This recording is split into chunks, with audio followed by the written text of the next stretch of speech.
Welcome everybody to episode 60 of Kayfabe, episode 61, sorry, of Kayfabe with Keaton. And what a great guest we have coming on, none other than Mike Angus, Maddog Mike Angus. This man has travelled across the UK and also all around America doing tours for WrestleTours, working for WrestleTours, and also the main ring announcer for TNT Wrestling. Has worked across all of the top wrestling companies in Britain. So let's waste no time. Let's bring on Maddog Mike Angus. Hey, Keaton, great to see you. How have you been? All good. Thanks very much for coming on. Hey, not a problem at all. I'll just apologise first. It is obviously bonfire night, and there's a few fireworks going off outside where I am, so you might hear that as we go along. So, but great to see you again. I hope you're well. Obviously, me and you met for Love of Wrestling, wasn't it? Amazing event held in Manchester in the UK each year, and the first couple were in Liverpool, actually. But I can see in your backdrop, you've met some absolute amazing stars there, mate. Yeah, I've met some amazing guys. Thanks, a lot of it's thanks to For Love of Wrestling. But I believe I handed you out one of my cards, and then that's how I got involved. But it's been a long time. You know, we've figured out a lot of dates. There's been a lot of dates we've tried to figure out. It's been ages since we finally figured out a date. That was it. I know, yeah, we've tried to catch them a couple of times and kept missing each other. But, it's probably my fault, really, more than anyone's, because obviously I do stuff for WrestleTours, for Camp New York, and for Progress Wrestling, of course, and you know, all sorts of different promotions around the UK. So I am a bit hectic, but I'll always do my best to catch up and try and dive on any of these awesome podcasts. And I know some of the interviews you've done have been absolutely brilliant. So it's an absolute honour to be involved and to have a catch up with you today, mate. Mm-hmm. Thank you, and just get stuck right in then. So, what's your very first memory of pro wrestling? It's early wrestling memories. Me and my brother's 3 years younger than me, and we used to go to I don't know if you'll know what a VHS is, but it's like a video cassette. It's like what was before a DVD. We used to have a shop at the top of our street that had all sorts of different VHSs available for you to watch, and at the weekend we'd be allowed to go up and pick one each. And the wrestling ones were always like either 3 hours or 6 hours long because it was WrestleManias and stuff. So my brother would pick like a Disney movie or a cartoon or whatever because he was only quite young at the time, and I would pick the wrestling ones because they lasted the longest. So it was it was value for money as much as anything. And then I just absolutely loved the pageantry, all the characters, all the stuff from the 80s was so over the top, and I just absolutely loved it. Watched all that and watched. Obviously, WWF as it was at the time. So Hulk Hogan, Ultimate Warrior, Macho Man, all those guys, and probably like Bret Hart was my favorite when I was younger, and then progressed to watching WCW, and also obviously all like the WrestleManias. I think WrestleMania 9 was one of the first ones I watched in full, and then as well, WrestleMania 10, I remember watching WrestleMania 10 live, so that was quite a cool memory. That was in the Easter holidays, I seem to remember, so I was allowed to stay up, because obviously the events in the UK are on 1 till 4 in the morning, or 12 till 3 or whatever, so I was allowed to stay up and watch those, and then from that I went to, shows myself, obviously All-Star, I'm based on the Wirral, which is just near Liverpool, and All-Star Promotions runs from then, is ran for 50 years or whatever, and is massive. As when I was younger, it had all like the wrestler who's just been on WWE were on All Star. So I'd see people like Yokozuna, Greg the Hammer Valentine, Barbarian, Jake the Snake Roberts, Tatanka, all sorts of people like that on my local shows. So I've seen them on the TV, and then actually got to see them in real life wrestle and stuff. So that was quite cool. But the craziest part is that where I lived, I used to go shopping in Birkenhead on Saturdays and go and pick up bits and bobs. I always used to buy, one thing was I always used to get the old Hasbro wrestling figures in Poundland. So each wrestling figure was £1. So I used to get loads of different figures, like the Hasbro figures. I got loads of them. But the maddest thing was, as you're out buying these Hasbro figures, the actual wrestlers lived in Birkenhead themselves because they were on All-Star. So you might run into Marty Jannetty or Tatanka while you're out doing your shopping. Awesome. So that was just crazy. But yes, I've got some autographs and stuff. And then, obviously I went to university in Leeds, and before that, I started going to a few shows and stuff, getting tickets So I only went to like All Stars, like Independence when I was younger. But then I started going to things like WWE when they came over doing like the house shows. So I've been to a few cool shows back in the day. I went to Rebellion, which was the Brock Lesnar versus Edge main event. It was probably Edge's one of his first face main events. Went to what else did I go to? Went to Wembley and saw one show where it must have been just before Survivor Series when it was Brock Lesnar versus the Big Show, and Brock Lesnar F5 Big Show at Wembley in the Wembley Arena. So that was quite a cool one. And I had to get back for sixth form the next day for school, and I remember getting on the train and thinking, "Oh yeah, I'll make it back in time." And then the train stopping at Birmingham New Street at like 2:00 in the morning, and like I was there for about 3 hours, and then like got the next train in the morning and arrived just in time for school the next day.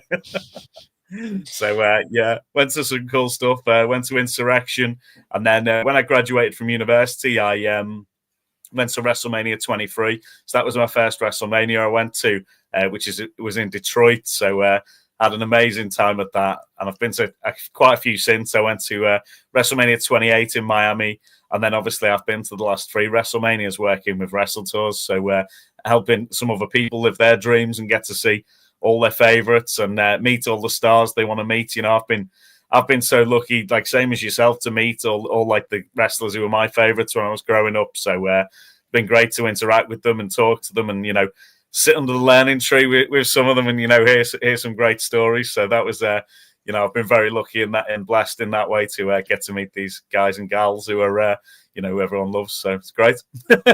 Yeah, it's a childhood dream, I suppose. And so when you mentioned there, you watch Brock Lesnar and the Big Show and stuff at Wembley. Who were your favorite wrestlers of all time? Yeah, so growing up, it was always like Bret Hart was my like standout favorite. I think I've got a birthday card somewhere there with Bret Hart on it from when I was about 8 or something. So that's quite cool. And then obviously I loved ECW for like that a short span of time. We used to get the VHSs of ECW. There was a shop called MVC, and you got all the ECW videos in. So me and my best friend went for a stage where we watched almost all of those. So I loved Cactus Jack and Mick Foley. So Mick was a big favorite for a long time, and then as well, I used to watch like Challenge and Superstars, like all the reruns that were on Sundays at my nan and granddad's because they had satellite TV. And we didn't, so I'd watch on Sunday. I'd go around and watch all of them while me mum and me nan and everyone were doing like cooking Sunday roast or whatever. I was watching the wrestling. So yeah, so I watched like people like Triple H come through. Like watched his whole career of him coming from WCW to WWF and all his vignettes, and on like things like Challenge and Superstars. They had the time for weeks to build up like the story of a new wrestler arriving. So I literally watched the whole of Triple H's career from when he arrived in WWF and did like all those early stories and stuff, and then watched as he developed and progressed into the DX and the whole Attitude Era, and then Evolution, and then by that time I was going to all the shows and stuff. So yeah, so I was very lucky to sort of watch his whole career develop. So he became one of my absolute favorites as well, because I loved like a lot of the style of wrestling that he took from Bret Hart and Ric Flair and Harley Race and people like that, and you know, sort of developed it into his own cerebral assassin style. So yeah, he was always a favorite of mine. And then you know, I've been so lucky to see, you know, a lot of people wrestle. Eddie Guerrero versus Rey Mysterio was one match I saw.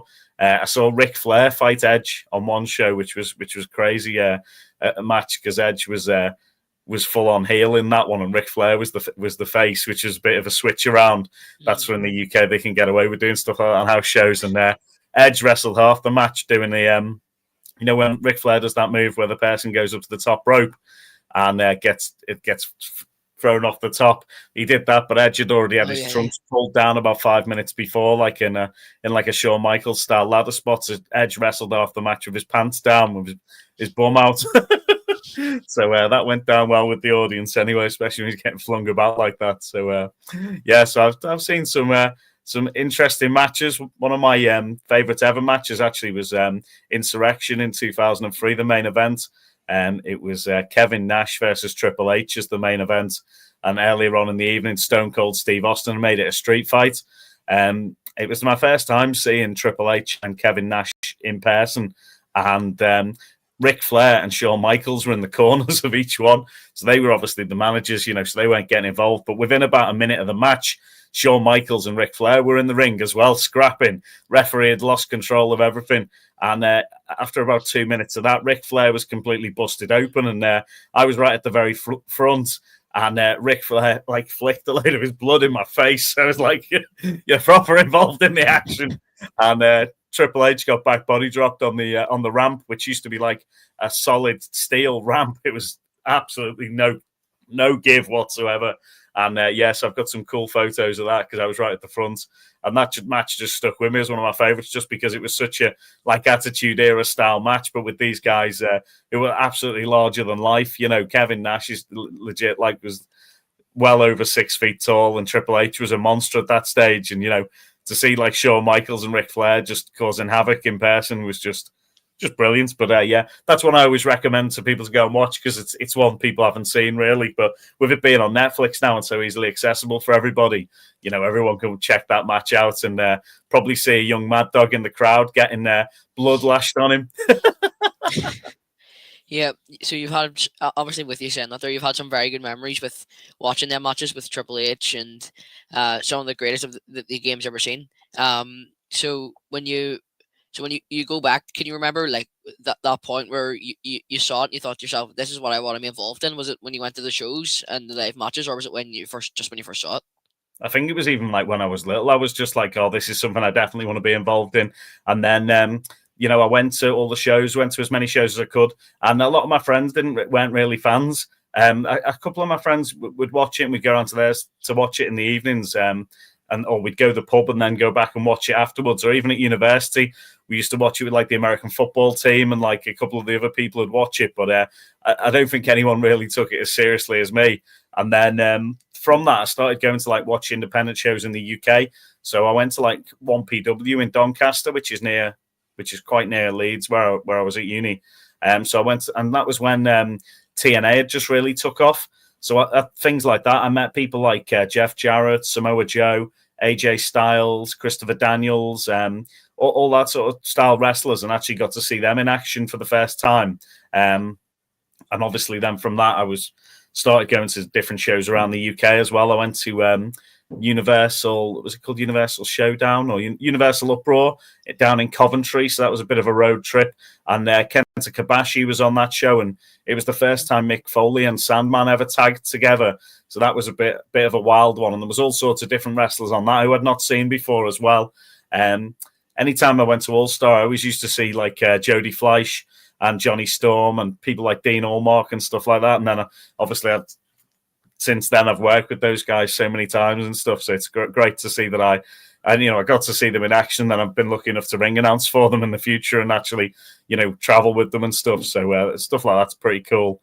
But yeah, I'm just really lucky that I got to go to a lot of shows. And we started going to, me and my friends started going to PCW up in Preston that Stephen Flutter runs in about 2012. We went there for a couple of years while I was, I used to run restaurants. So while I was running the restaurants, we'd book off the time to go and see the wrestling and take a load of the staff with us and stuff. And that was always good fun because it was in a nightclub. So, you go out and have a drink and watch the wrestling, and then we'd all get the train back to Liverpool and have a night out afterwards. So, so that was quite cool. But we saw a lot of, they brought over a lot of wrestlers at that time. People like Austin Aries was on one of the shows that I went to. Obviously, that's where I saw Dave Mastiff and Noam Dar, people like that. Drew McIntyre's career took off as well as ICW. He was at PCW as well, and people like Dean Allmark, Joey Hayes, Danny Hope, all those guys who I get to work with now were all on them shows then. So I got to watch all their careers, really taking off there and being featured on the the British independent scene. And then at the same time, I was running pubs and doing pub quizzes as well. I was hosting pub quizzes and fun stuff like that. And from that, TNT ran their first show in 2015, and the guy who hired the ring to them did the ring announcing for the very first show, and they didn't really have the concept down, but by the second show, they knew they needed a different ring announcer. And one of my friends worked with one of the guys who was helping Jay Book at the time, and he said, "Oh, you should give this guy a chance. He does pub quizzes. He's a big wrestling fan." And then they were just like, oh yeah, come along and do that. And then that's where it all started for me, really, when I was actually doing the announcing there. And because I'd done a lot of public speaking and stuff like that, it just came naturally, and I sort of knew what sort of thing they wanted me to do, so I fitted in quite naturally with that. And it was, extreme, and we had some great storylines, great wrestlers, and we were lucky that, at that time as well, Progress was massive, and we used to run on a Thursday night in Liverpool. So if anyone was going elsewhere around the country on Saturday and Sunday, they'd come and see us in Liverpool first on the Thursday night and stuff, and then we transferred to doing Saturday nights, and it got even busier. We did like the O2 Academy in Liverpool, and we were, Jay did great booking, some really cool international talent and different people to come on board. And, from that, I've ring announced for all sorts of people. I ring announced for Gunther there. He was our TNT champion. Mm-hmm. So he was called Walter then, and he was our champ. So I got to ring announce for him. Ring announce for Pac, Penta, Ray Phoenix have all wrestled on TNT. And you can check all these matches out on YouTube as well and on TNT's website. So head over and check that out. You can see all these matches back.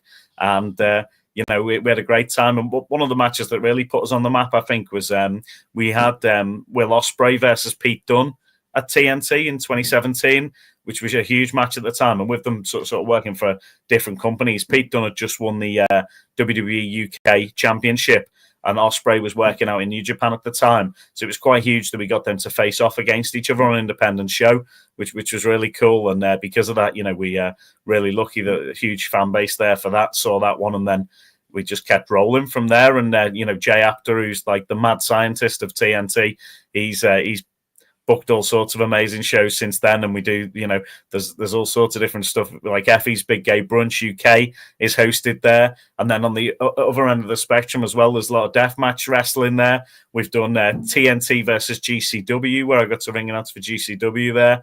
We had Matt Cardona over wrestling on that. And, as well, that led to other things, like me getting booked all around the country for different shows. I was obviously doing things like For the Love of Wrestling when that started. I was lucky enough to work. That was when I got reintroduced to Lee McAteer. We caught up at that, and we'd both gone to school together and university together, but I'd only sort of caught up briefly. And then it was sort of one of those moments where it's like, oh, you do wrestling, we both do wrestling. That's mad, two people from the same school doing that. And then Lee had ran all sorts of different travel businesses and stuff as well, Invasion that he'd set up. And from that, after we'd done lockdown, we did all sorts of wrestling travel podcasts right the way through lockdown for wrestling travel. And then from that, afterwards as well, Lee then went into doing Progress, and he'd asked me to come on board and work with him doing that. So I first started working with John Briley at Progress, because he was sort of leaving. He'd set it up with the other two guys, and then he was heading off. But he trained me up to do like the production role there. So I did that for almost 2 years at Progress. So I did like the sound and the AV video feeds and everything, and we worked alongside the like some of the team putting the show together and producing the show, which was really cool. All the brilliant camera team they have there, the streaming team, some really great people there who know exactly what they're doing, and make the wrestling look so amazing on TV as well. So learned all that sort of different side of things as well, and then we started doing WrestleTours from that as well. So I was very lucky to be involved in doing all that sort of side of things and just making sure people had a great time really at the shows. Yeah, absolutely. That's probably the main rule for everybody to have a great time at the show. We'll get to you being a ring announcer in a second. I just want to bring in some of the comments here. So Mighty Molly asks, this is quite an interesting one. Mighty Molly asks, have you noticed the price increases in WWE tickets? What's your thoughts on this? Yeah, absolutely, Molly. And I'd like as many people to be involved as possible and get along to the shows. But even on smaller level, we've had to increase ticket prices. But with the WWE, I'll just use an example. When I went to WrestleMania 23 in Detroit in 2007, I was in row 5 for that show. And just so you can sort of understand that the balance, the ticket price for me to go to that, I think without flights and everything was about £2,500.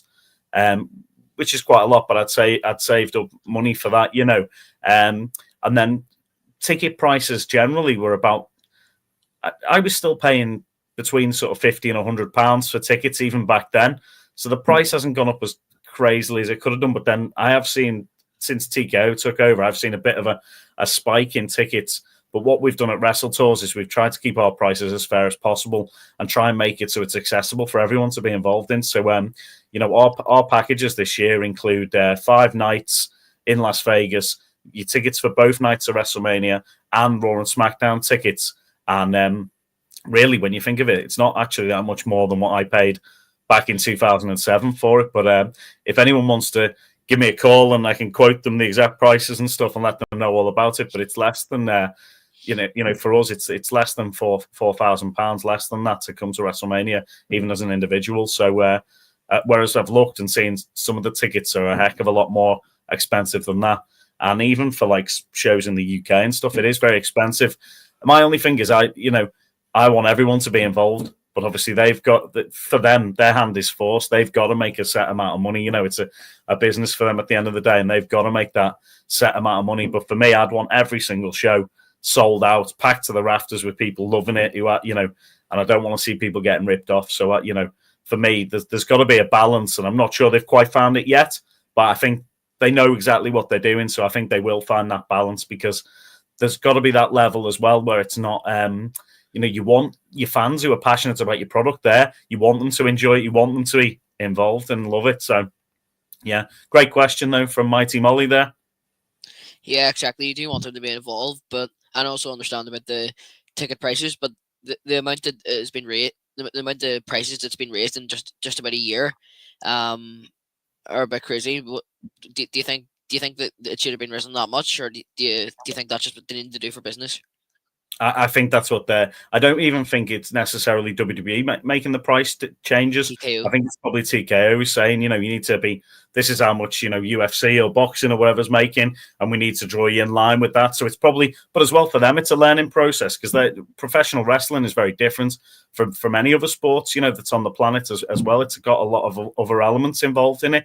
And I think, the creativity and storytelling of it is hugely important as well as part of it. And I think... for me personally, if I'm invested in the product, I'm happy to, pay an amount of money for it. But as well, there has to be, looking at how much people are earning and stuff, there has to be that balance, and it has to be right. And as well, I'm not sure what the price discrepancies from the US to the UK are as well. When they do the UK shows, there seems to be a lot of people saying, oh, that's too expensive now. But then if you look at the prices of how much it is to go and see, theatre productions in the UK and London and things. I took my son to see Stranger Things and Harry Potter last year, and I would say them theatre tickets were more expensive than wrestling tickets, to be fair. So I think it depends what you're sort of pricing yourself against as well, and how much people are paying for things. And for something like WrestleMania, I sort of think of that as being if you're going to go to the States, that's a proper holiday, that, isn't it, as well? And if you go into WrestleMania and taking off a bucket list item, that's that's for a lot of people, that's going to be a once in a lifetime thing. And people are willing to spend a bit more to do stuff like that, and save for it, and make it something really special, which it is. So I think it all comes down to being organized as well with your money and stuff, and how much you earn. So I think I do think currently the prices are a lot, but I think it'll balance out over time. Mm-hmm. And Scenic Spots asks, did you always dream of being in show business? Did you ever get trained on the mic? I've had no specific training, but I've always been involved in sort of acting and speaking. At school, I used to have to do talks, and at university, used to have to do lectures and things like that. And then I've always been more than happy to be involved in, drama productions at school and things like that. So, so I've not had any professional or formal training, but then I've picked a few bits up on the way. I always tell people I spoke to Howard Finkel just before I did my first ring announcing, who's one of the most famous ring announcers of all time. And I said to him, "Have you got any good advice for me at all, Howard?" And he pulled me in close. He said, "Yeah, don't get their names wrong." Great advice. Exactly. That's probably the best advice you could get, really.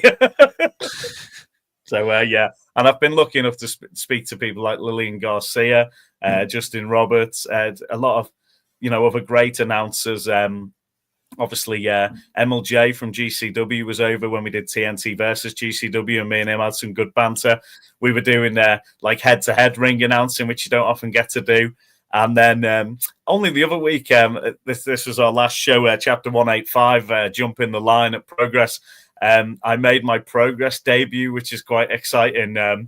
We did a thing where I had a Halloween outfit, which was a Jerry Bakewell outfit. So Jerry, if you're not familiar with him, he's the heaviest light entertainer in the UK, and he's Progress's ring announcer at the moment.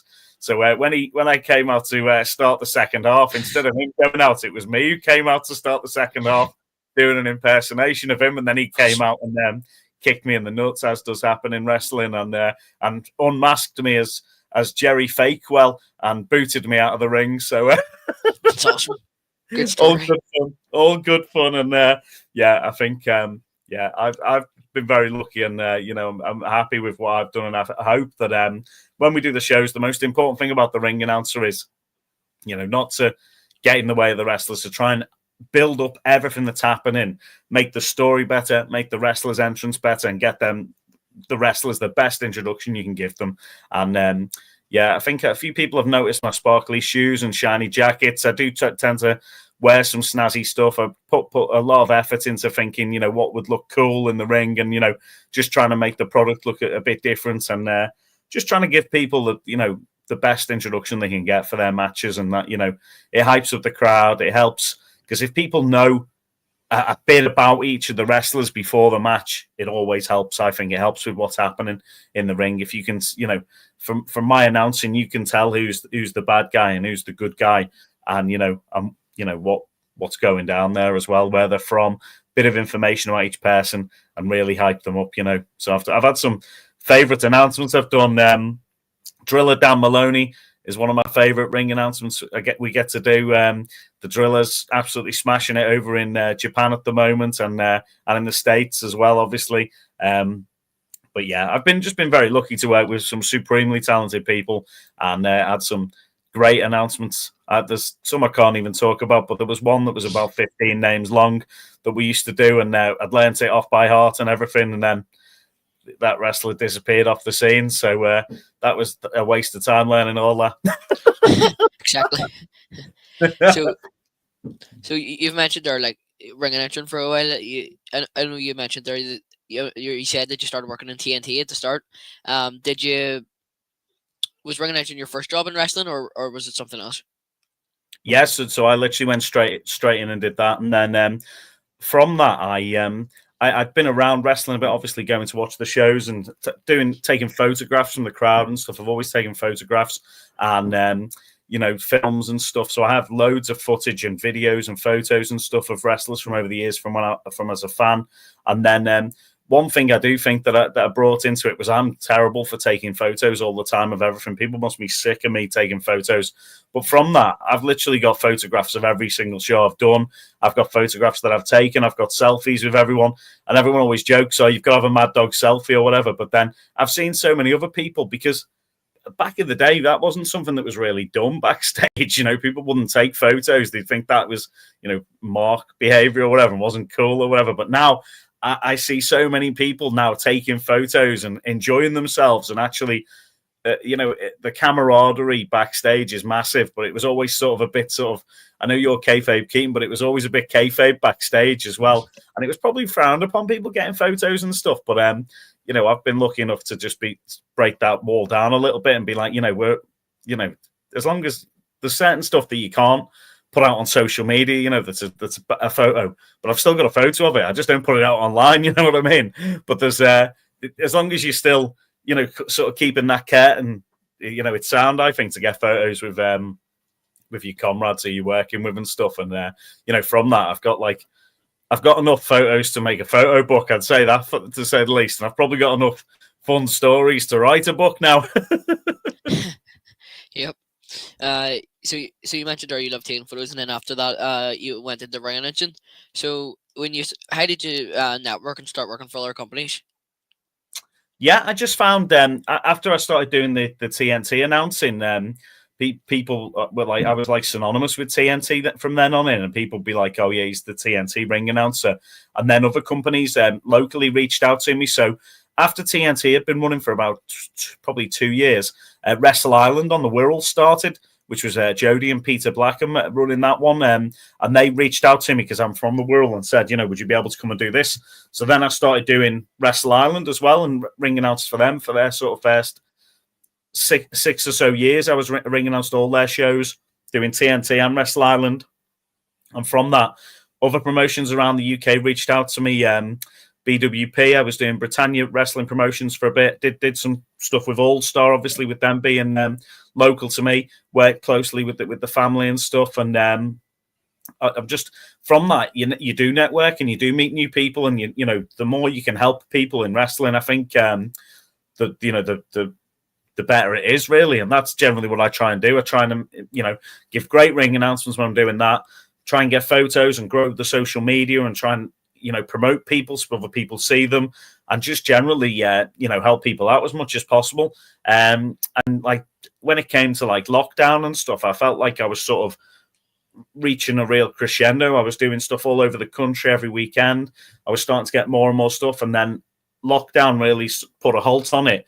But I found a lot of people sort of struggled through that time a little bit, but I still tried to do as much networking as possible. I was on podcasts. I was active all the time, still doing as much stuff as possible, reaching out to people, and still making plans and everything. And then obviously after that, started doing WrestleTours, Progress, and everything took off where I was just, doing stuff full time. Then quite soon after that as well, which was really cool. So it meant that I was able to meet even more people. And, all the guys from GCW started coming over, doing Effie's Big Gay Brunch in the UK.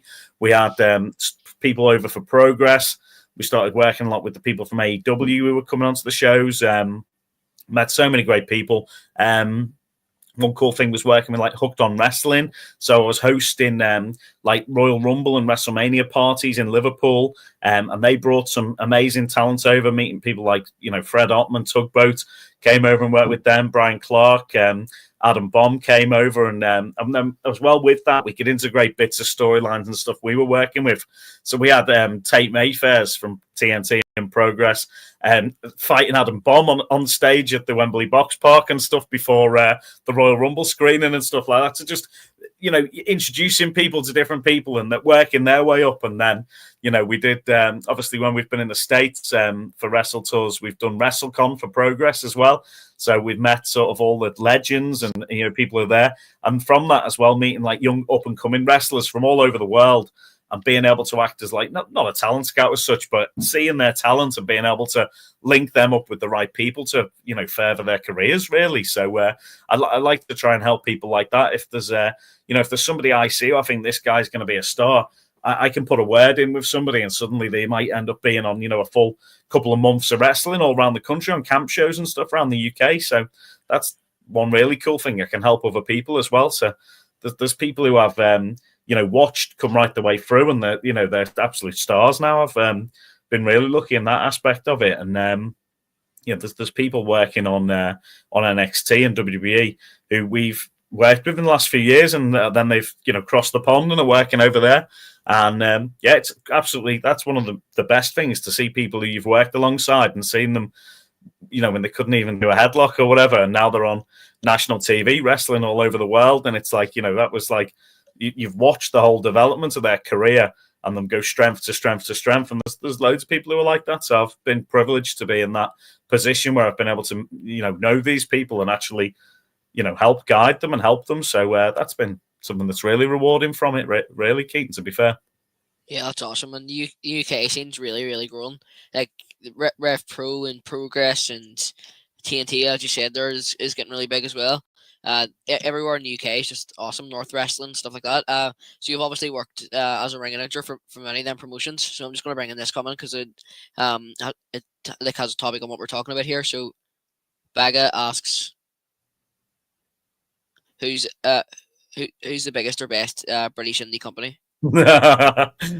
He's trying to cause trouble, is he? But I think well, at the moment there's quite a few of a decent size. I've been lucky enough to work for almost all of them. I I obviously work at Progress. I've worked at All Star. All Star's absolutely massive because they run all like the family shows in the theatres and everything. North Wrestling's doing brilliant. I've ring announced up there before, up in Newcastle. TNT's massive.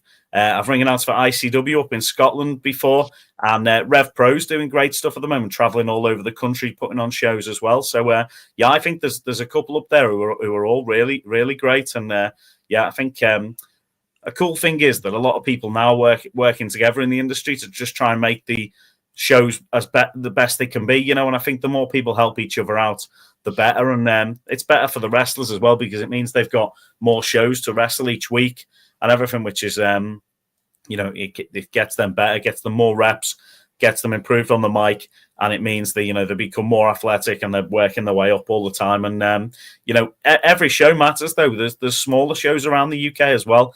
I'm always happy to go and work at any shows who book me, as long as I feel like I'm adding something to that show and making it more enjoyable for the fans, and, really giving good announcements for the wrestlers. So, recently I've worked at some promotions that you'd argue are smaller promotions. I worked at Bridge Wrestling the other week, FCW up in Fylde.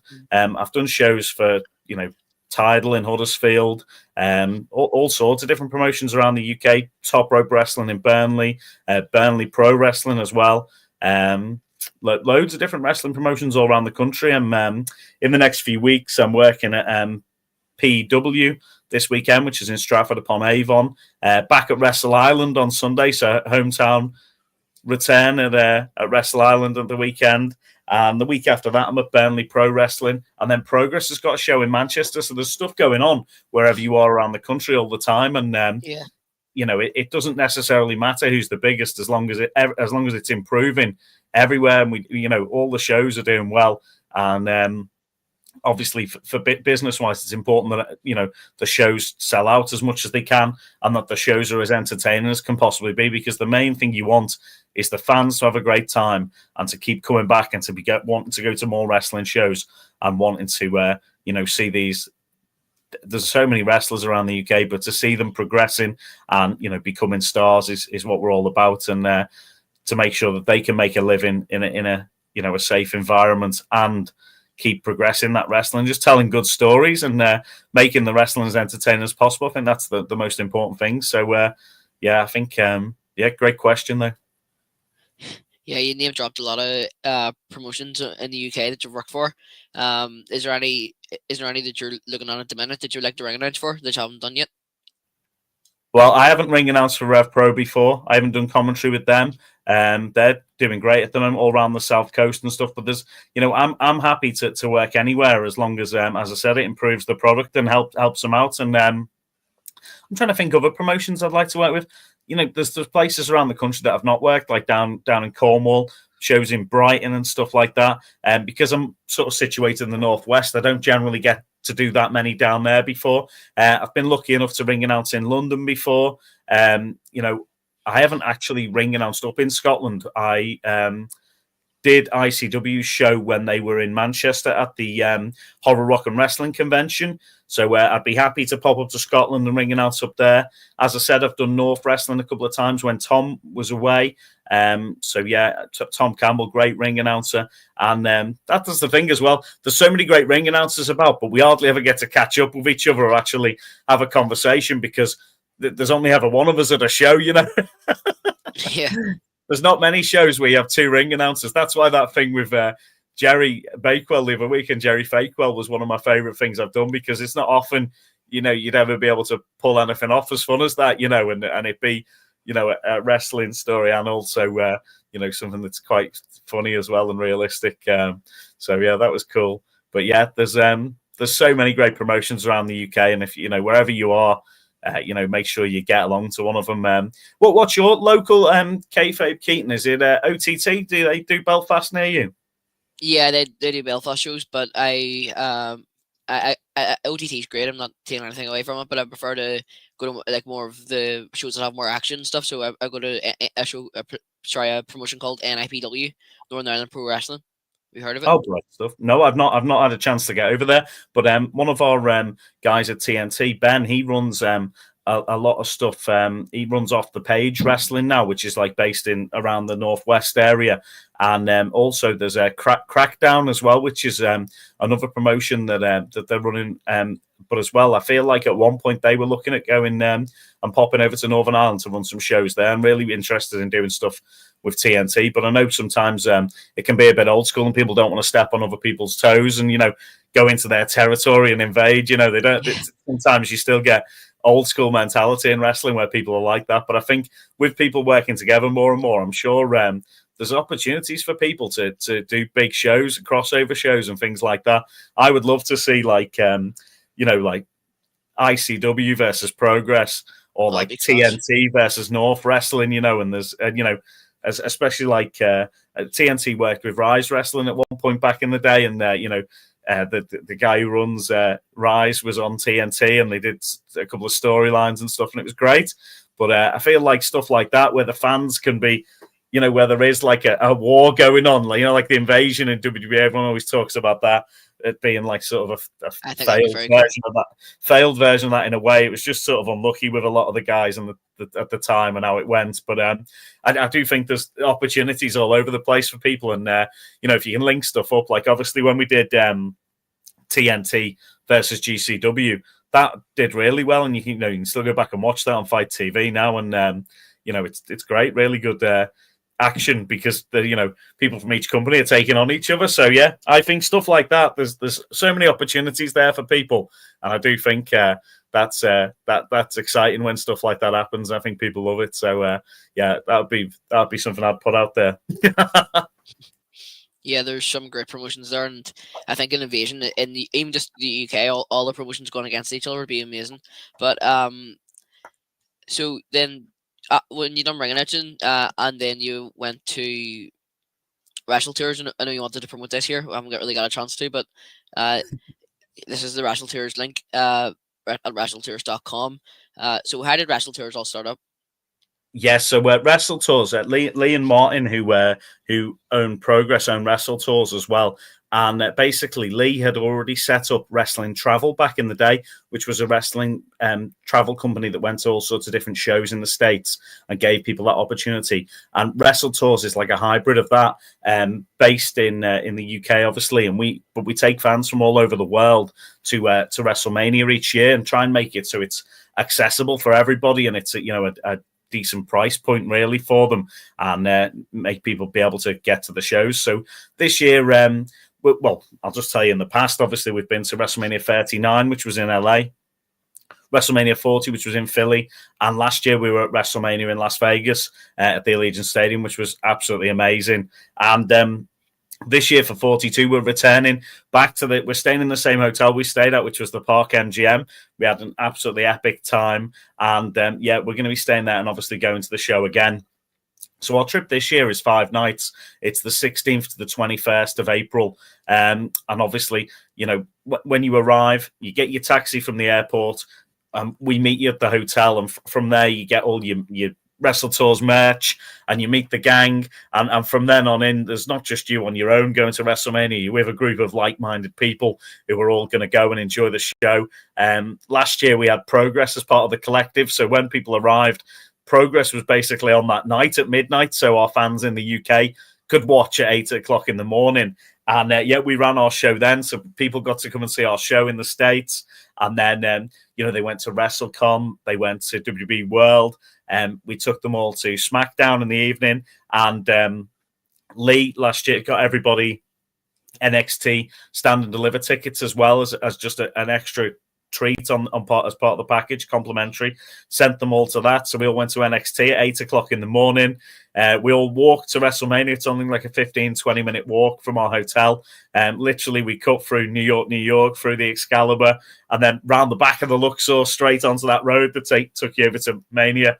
And we were lucky enough at that to actually get to like the pre-show area. We all met up by that stage there, and during that time, it was when they were doing they were announcing that WWE and AAA had started that partnership. So we got to meet loads of the wrestlers. Obviously, Penta and Ray Phoenix were there. So obviously, I've ring announced for him before in the past. And Big Jack from Progress, who's with us, is good friends of him as well. So they came over and said hi.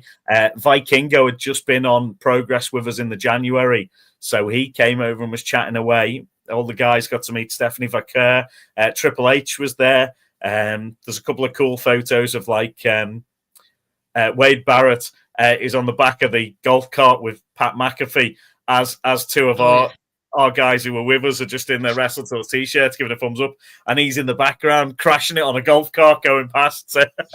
So yeah, we got some funny photos and videos and stuff like that. And we've been joined by some great people in the suites in the past as well. When we're actually at WrestleMania, we've had RVDs come to watch WrestleMania with us. Mickey James, Victoria, SoCal Val, just some absolute legends from the wrestling business. One of the funniest was Chavo Guerrero came to watch WrestleMania with us, and he was a suite away from me, and I went, "Ooh, Chavo!" and he was waving across, giving a thumbs up and all that.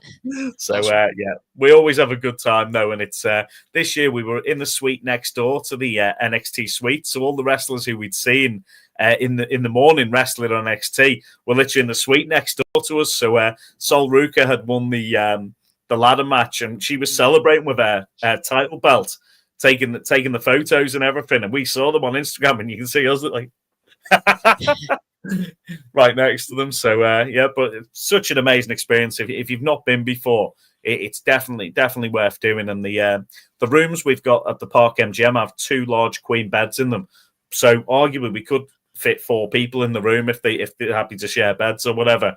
But most of the rooms have 2 people in, and we also do a thing where if you're a solo traveler, you're able to share a room with another solo traveler, so you've got a buddy straight away as soon as you get there, and you get introduced to your to your roommate and stuff. And that's great because you've got a friend then who's a wrestling fan straight away, and you can share a room with them as well, which cuts down the price for people. So amazing opportunity. Now obviously we go to Raw. This year when we were at Mania as well, there was some complimentary drinks and stuff. So everyone I had a Coke, I was behaving, but a few people were having a beer or whatever. And I think, just everyone had a great time. It's a good atmosphere. And, we have a great bunch of people who travel with us each year. There's some real characters who travel with us. And one person I should probably give a shout out to is Charlie Crovers, who is known as Tinky Winky, who always does like a charity event when he travels with us. So he always raises money for charity each year. Last year he raised money for Maggie's, and we all did the Fremont Street zip wire right down Fremont Street. So we all did that together and he raised almost I think it was over £1,000 for charity in the end. And he does something every year. So when we were in Philadelphia, we did the Rocky Steps run all in fancy dress.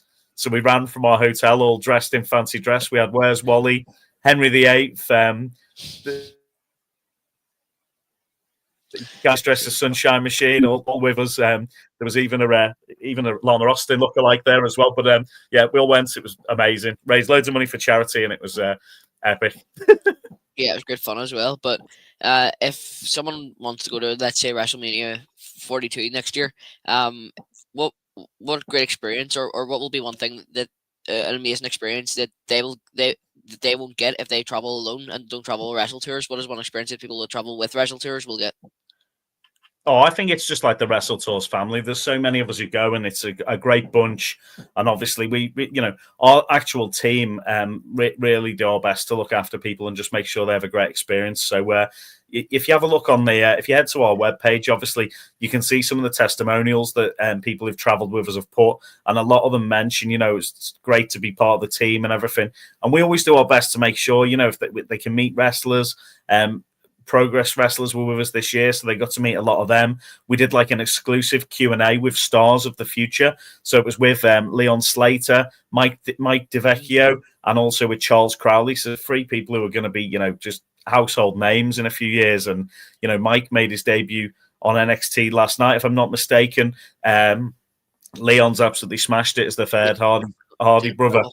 And Charles Crowley, obviously, is not just doing amazing in wrestling, but in movies as well. And is just such an entertaining character. So, I mean, we did that Stars of the Future. And literally, our guests who were with us got to ask any questions they wanted. It was like an hour-long Q&A we did with them. that I hosted, and then they all got a chance to have photos with them, and we had like a group photo, everyone all together, and just stuff like that. It's just nice. You don't get experiences like that often, and to be able to have that and make people's dreams come true is a great part of it. And obviously, just to go to Mania and Jey Uso versus Gunther, and there's a little video I've got there of the whole crowd yeeting and stuff. It was just, you've just got to be there to see what it's actually like. It's amazing. Yep. And Darn Whiteside asks, have you had many Northern Irish people coming to American wrestling tours? Do they need to fly to London to meet up, or do you all meet up in USA us? Yeah, we normally meet in the USA, but we've had some great guests from Ireland and Northern Ireland travel with us. Joseph Rice is one guy who always mentions us on social media and everything. I know he's had a great time traveling with us, but we've had others as well, and a lot of them we let people normally make their own travel plans just because it's a bit more flexible. We can help out because we do keep an eye on the flights and everything, but like we always recommend that people, whatever the best flight you can get for yourself, what fits with your plans is the best. And people sometimes go to Disney or to New York and stuff before or after. So whatever fits best with your plans. And we sort of say, pardon me, we're going to be there for like a set number of days and to meet us at a set time. And that makes it easier for people to get to you then. So. And if I wanted to go to another show, let's say TNA, do you guys only do WWE shows, or do you do some other big shows? Yeah, we have like a set package as well, but we can always help guide people to go to other shows. Obviously, we've worked closely with GCW and the Collective in the past, and the Progress, if we want a Progress show over there, and obviously Progress and Defy are work together now as well, so we can get tickets for all the sorts of shows, help people out. Pardon me. And Wrestling Insider asks, do you have a day job, or is it wrestling related ventures you're living? So for a long time, I worked in restaurants as well as I was doing all the different wrestling things. But now I do mainly do sort of WrestleTours and Camp New York and Progress as my main job.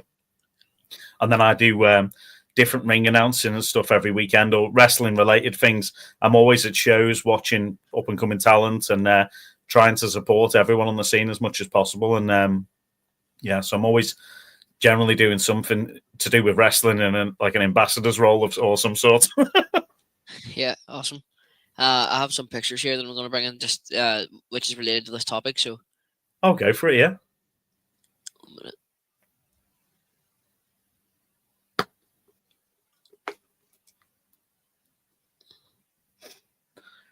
But yeah, when I was just going to say, when I was working in restaurants, it was good because I obviously got to work with a lot of people, and but as well, it meant I could sort of, if I took certain days off to go and work on wrestling shows, it was fine. I could do that.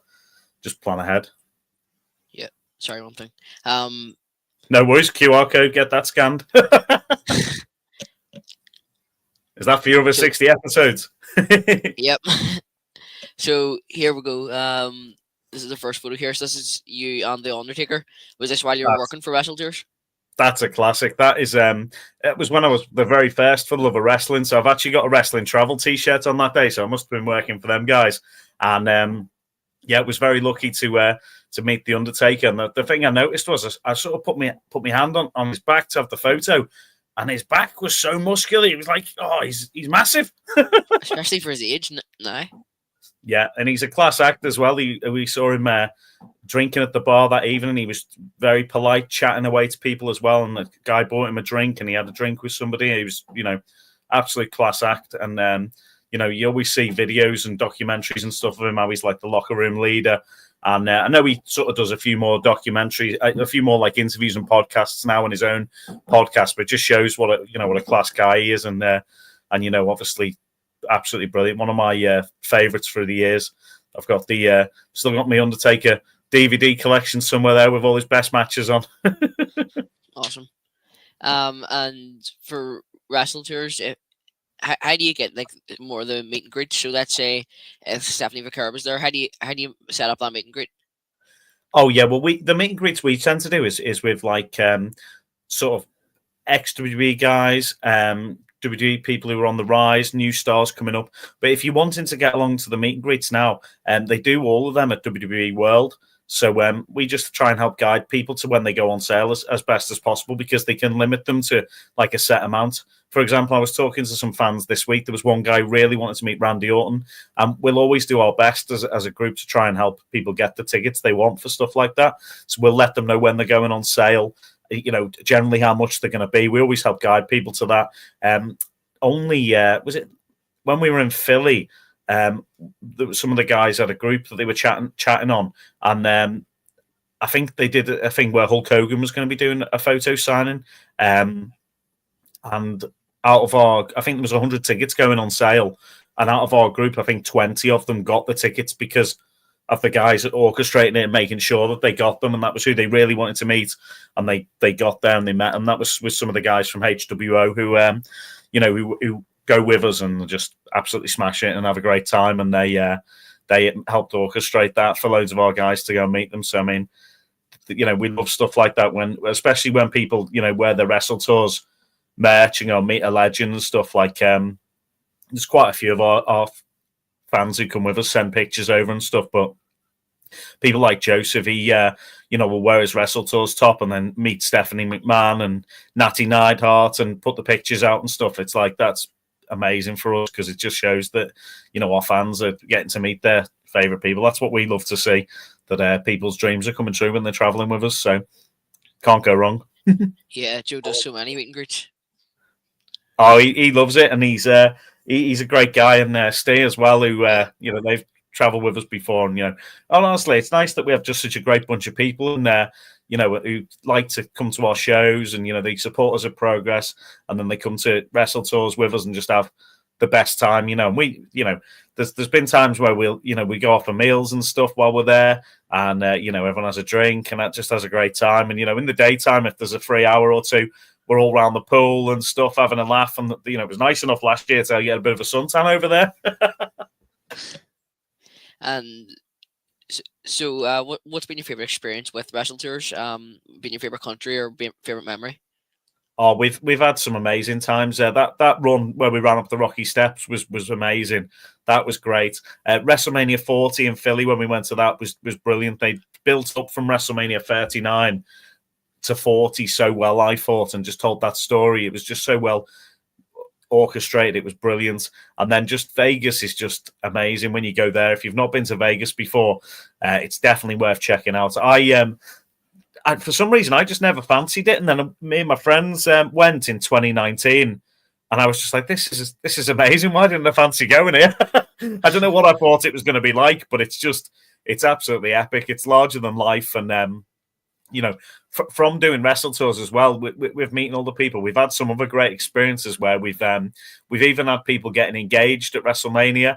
And awesome. I've been lucky enough to attend the weddings afterwards and stuff like that. So we've had a couple of couples have got engaged, and then we've been really cool to their weddings and stuff. And then we had a couple this year who actually got married in Vegas, and we went with them to their wedding and did it as like a WrestleTours wedding. And that was just so nice that they had that, because they didn't have friends and family over with them for the wedding. So we went to sort of, help them out and everything, get some videos and photos for them. And it was just crazy and really good fun.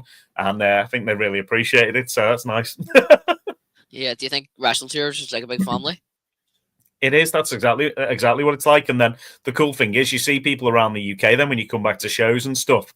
And, you've got that bond with people then that you've been to WrestleMania together. And it's like amazing memories for them. And like some people, it's the favorite thing they get to do in the year, and they look forward to it. And a lot of people book on as soon as we get back. They book onto the trip for the year after, and are so excited for it. And we're just so lucky that we've got such a nice group of people who travel with us, and our team of staff are great. Who all work so hard to try and make sure everyone has a great time and organise these trips. And it's great, and we thoroughly enjoy it ourselves. It's we go out there, and the most important thing is just making sure everyone has a great time, and we try and get them to meet as many wrestlers as they can, and meet the heroes, and we do the same, have a great time. Yep, awesome. Just going to bring in some more of these photos here, just of WrestleTours. So this is what can you explain what's happening here? That's at the top of the Rocky Steps in Philadelphia. And in that one, I'm actually dressed as Rocky Balboa in my grey tracksuit and my Wrestling with John's vest. King Henry VIII is there. I can see Sunshine Machine, SoCal Val, SoCal Al, Lee McAteer's in the centre, who's the main man. Kev's there. Who's that? I can't even see that. Is it the back there? I think Gene Money's there. Tom Scarborough, one of the best referees in the country. Just a great bunch of people, and they've all run up the Rocky Steps for charity as well. Tinky Winky must be. I think I can see Tinky Winky's antenna at the back as well. Awesome. And then, so this is a photo, obviously, at the Rocky Monument. That's it. That's at the bottom of the steps, and then that's before we've run up to the top. But everyone all getting a photo together, and a few amazing wrestlers in there. I can see Lana Austin, Tate Mayfair's Rio, Sunshine Machine, all in that one as well. And a great bunch of people to travel with. I think Session Moth's actually climbing up the Rocky statue, if I'm not mistaken. There, Is that Session Moth? Yeah. Legend. Did a lot of the wrestlers I see, is that Lizzie Evans, or that's one of the English women's wrestlers? I see there's Session Moth, there's a lot of the wrestlers there. Do they travel with you guys as well? There's Rio. Sometimes when we're doing things like that, they'll come out and come out with the fans and enjoy it. And I think for them it's a nice for them to catch up with the fans as well as everyone else, and it's nice for them to be there. So when we're doing stuff like that, generally, if there's people from the UK who are out there with us, they want to get involved. And last year we were lucky enough to we had like a meet and greet on the first night with all the all the fans from the UK who'd come with traveling with any different tour companies and stuff. We all just met up and had a few drinks. It was great to see how many people travel over from the UK for it. And all the WrestleTours guys are proud to wear their WrestleTours t-shirts and hoodies. And this year we've got baseball tops that people can personalize themselves and stuff. So we just try and make sure it's the best experience. Everyone knows they're traveling with WrestleTours, and there are opportunities there for other people to join in and be part of it. Get involved. Yep. And then there we go. Oh yeah, there's Chavo and Swifty in the middle, and that's Victoria as well, of course, Lisa Marie. Yeah. So brilliant bunch. Oh look at that jacket. That's snazzy. That's why I've got that one on tonight for you. Little treat. Bust out the old sparkly jacket. You're doing pretty cool. Speaking of that, Many Molly comments and says, Keaton, you get some superb guests. Well done, wee man. Make Angus rocks and such a snazzy dresser. That's it. I do my best. That jacket's something special, this one, I tell you. I don't even know where I got it from, but it's so sparkly. And then I suppose this is what's coming up for WrestleTours, WrestleMania 42.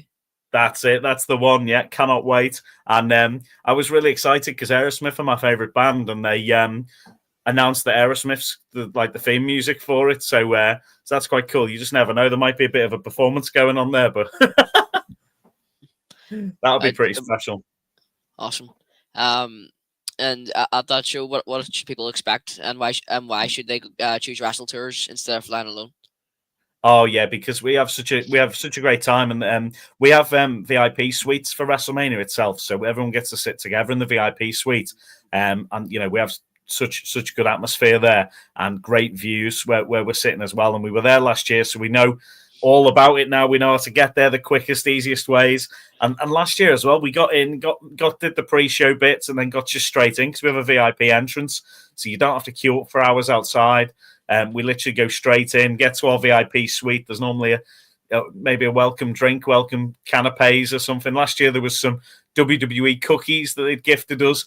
Awesome. A few of our guests even seem to go and get food. You can go around the whole top of the arena, and they do interviews before the show as well.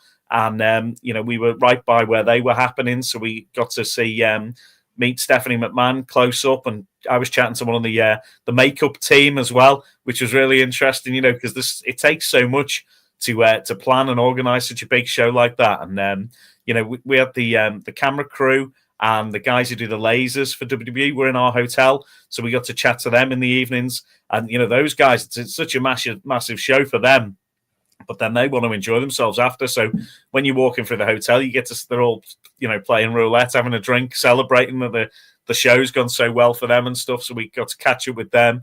And it's an awesome experience. And you can dive out and pick up any food and drinks that you want from the suite. And it's just, and obviously it's the most luxurious and best view. And we did have the mascot from Dude Wipes pop to visit us this year, which was a real treat. He knocked some people's popcorn over and was in the suite with us dancing, but he definitely got a good pop from the audience there. And you just never know what's going to happen when you're with WrestleTours. No, it's, the way you're speaking there, it's obviously crazy. Some of the things that happen there, but seems like great fun. Many Molly comments asks the question. She's joking, saying, "Is there a discount code if we mention Kayfabe Keaton?" I'm sure we can sort that out for you, Keaton. No problems at all. Yeah, that's what Many Molly asked. No problem. And this is a bit off topic here, but I just see your poster behind you there. I'm a big old British wrestling fan. Big Daddy and Ray Steele versus Jan Haystacks. I'm guessing that's Mal Kirk, King Kong Kirk. There's some crackers there. Yeah, I've got some brilliant ones. That Kashmir Singh's on it as well, who I've met before. Frank Cullen and Rollerball Rocco. Rocco lived near me as well, so I've met him quite a few times. And yeah, what absolute legends. And some of these posters and stuff behind me are things I've been given at shows. The ICW one's the show I actually ring announced. That WrestleMania Big Time poster from 22 was just the one out on the DVD. And then there's other ones like the Spike Travavis, Cara Noir's just here next to me. And the Raw and SmackDown posters, which are just right here, they're actually the ones that were given out before the show. And interestingly, it's on November 21st, November 22nd in Sheffield, UK. I went to both those shows. And it was just after Eddie Guerrero passed away, sadly. But he's actually on the flyer because obviously it was an advert for the show. So that's quite an interesting one. And in the very corner, I don't know if you can see this, but we've got the Kendo Nagasaki. It's like a montage of pictures of Kendo Nagasaki that he had produced, and it's autographed by him. He autographed it for me one time. So, and he, was at TNT last year as well. So it's quite cool. And someone did this one for me. My brother got this made, the Maddog. Awesome. Painting the Maddog. So this has been awesome. And when you talk there about WrestleMania 42 going there, with the way you're going at the minute with ring announcing everywhere, you never know. We could even see a ring announcing on WrestleMania 42. Hey, you never know. I'll do my best. I'm more than happy to help them out anytime. And last year, Byron Saxton was trying to swap shoes with me, so we're definitely getting somewhere. Do you have dreams of wrestling? I mean, trying out wrestling ring announcing in WWE?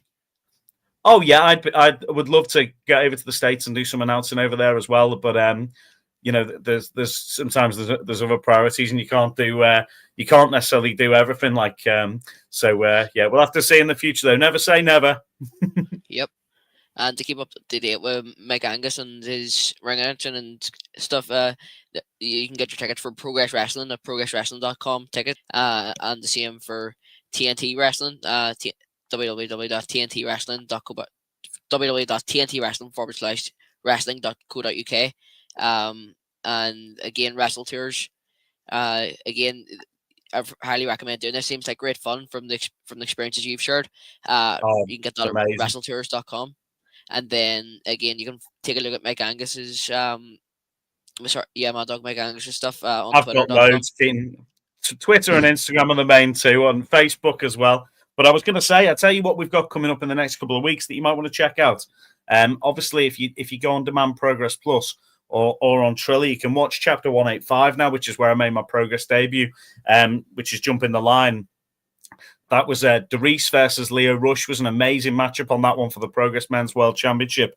And also there was a triple threat ladder match as the main event. Also on that show, you can find out Gene Money has found a new identical twin, which is something you might want to check out on that. And our next show is Chapter 186, which is Noisy Neighbours, which is going to be in Manchester at the O2 Ritz. That's on Sunday the 16th. And we've also got a show on November the 30th, which is Vendetta Free, which is in the Electric Ballroom in Camden. So 2 amazing shows coming up this month for Progress Wrestling fans that you can get along to. And only the day before that, on the 29th, TNT has 2 shows in one day. It's TNT Ignition and then Cold Day in Hell. And both of those are going to be wild. Critchy has just become TNT Ignition champion, and he's got to face off against MVK, the former champion, and Rampage Brown in a triple threat match at Ignition. And then in the evening, Tate Mayfairs is going head-to-head with Drew Parker. So that's going to be a real clash of styles with Drew, obviously famous from the deathmatch wrestling scene and, wrestled all over Japan and GCW. And he's, very into his deathmatch wrestling, taking on Tate Mayfairs, who is like the Rolls Royce of professional wrestling. Tateness is greatness. And, it's going to be really interesting when them two clash to see who comes out on top. This week as well, we're at PW in Stratford-upon-Avon and then Wrestle Island. And the week after that, what else have we got? I'm trying to think now. We've got, Burnley Pro and then Progress Manchester. So there's loads coming up this month, loads of wrestling people to get along to. And, we just try and support everything and get along to as many as possible. Yeah, there's a lot coming up on the UK wrestling scene. It's definitely something to watch out for. Of Rev Pro, North Wrestling, Progress Wrestling, TNT Extreme, and you're bringing into a lot of them. So I wish you all the best for that. And I've got 2 more questions for you before we leave here. No problem. What's next for Maddog and Angus? Just trying to do as much as possible, keep everyone happy, and try and get as many people over to go to WrestleMania. Interested in going, just drop me a message on any of them contact links we put out. Head to WrestleTours, check out what we've done in the past. There's so many cool videos and photos from the other trips we've done and everything. And, to see our fans and friends getting to meet their idols, that's some of the favorite things we see. So, yeah, get involved, come to WrestleMania with us. And, we'll have a great time. And, before that, we'll see you for Love of Wrestling. Keaton, if you're over for that again. Yep, hopefully we'll see you there then. Love it. We do our best to get to everything and, just to spread the word about what we're doing and try and get as many people involved as possible. So, the more the merrier. Yeah, it's amazing what you are doing. And for anyone maybe watching here that doesn't want to, maybe they don't want to wrestle and they want to get involved in something else. So for aspiring ring announcers maybe watching here, what advice would you give them? It's got to be don't get their names wrong. No, I think just try and get as much information about each wrestler as you can. Learn about their characters, what they're wanting to, what they want to get across, and try and get try and relay that to the fans as best you can. You're trying to help build their character and their, what they're wanting to get across to the fans. And the better you can do that, the better you can help build them as a wrestler. And, especially if there's things people want to get involved in and chant, make sure you get that in, and you can help in all sorts of different ways, especially, if there's a heel or someone who's a baddie and, you want to help them in a certain way. Sometimes you can say something like a bit off cuff and the fans will pick up on it, and chant it, and it helps the whole storyline of the match and stuff. So, yeah, just little bits like that. I think the more you can understand what's going on and help people out, the better. And, then, with that, learn about them and, really I try and actually acknowledge everybody and make sure I follow them on social media, know what they're doing and keep an eye on what they're doing in other promotions and stuff. And then from that, we can make it a better experience when they come to the wrestling promotion I'm working with and make sure they're presented even better to the fans. So that's what it's all about. Yep. Well, Mike, it's been an absolute pleasure having you on. I wish you all the best in your future career. You're definitely to look out for. And if you again, here's social medias. If you want, make sure to follow him on X. Sorry, I went on Twitter, so make sure to follow him on X at Angus Maddog. You can also follow him on Facebook, McAngus, and Instagram as well. So make sure to stay tuned for everything, McAngus, and I want to thank you very much for coming on. It's been a pleasure having you on. Keaton, you've been amazing. Thanks so much, mate. And just keep on doing what you're doing. You're doing absolutely excellently. And I look forward to seeing more of your interviews with more guests in the future. All right. Thank you. Bye-bye. Thanks, mate. See you soon. Bye. So what an absolutely incredible interview there that was with Maddog Angus. That was great. Now, just to talk about what's coming up next, on the next Kayfabe with Keaton, we have coming on, just let me get the graphic for it,